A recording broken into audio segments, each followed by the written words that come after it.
வணக்கம். மின் கட்டணம் திடீர் உயர்வு. தேர்தல் முடிந்தவுடன் தமிழக அரசு தரும் ஷாக் நியூஸ். தமிழ்நாட்டில் தேர்தல் முடிவடைந்த நிலையில் மின்சார கட்டணம் உயர்த்தப்பட உள்ளதாகவும் ரூபாய் 55 முதல் 1130 வரை மின் கட்டணம் உயர வாய்ப்பு உள்ளதாகவும் கூறப்படுகிறது. இதனால் பொதுமக்கள் அதிர்ச்சிக்குள்ளான நிலையில் தமிழ்நாடு மின்வாரியம் மற்றும் மின் பகிர்மான கழகம் இது குறித்து விளக்கத்தை அளித்துள்ளது. தமிழ்நாடு மின் உற்பத்தி மற்றும் மின் பகிர்மான கழகம் முக்கிய அறிவிப்பில் தமிழ்நாட்டில் மின் கட்டணம் உயர்த்தப்பட உள்ளதாக பரவும் தகவல் முற்றிலும் போலியானது.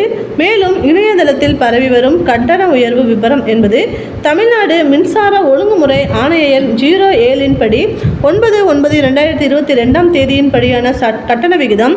இது முற்றிலும் பழைய செய்தி என தெரிவிக்கப்பட்டுள்ளது. இதன் மூலம் தமிழ்நாட்டில் மீண்டும் மின்கட்டண உயர்வு இல்லை என தமிழ்நாடு மின் உற்பத்தி மற்றும் மின் பகிர்மான கழகம் தெரிவித்துள்ளது.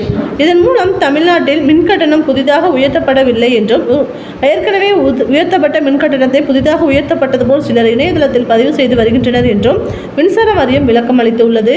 ஆனால் அதே நேரத்தில் எந்த நேரமும் மின்கட்டணம் உயர்த்தப்படும் வாய்ப்பு இருப்பதாகவும் பொதுமக்கள் மத்தியில் ஒரு கருத்து நிலவி வருவது பரபரப்பை ஏற்படுத்தி உள்ளது.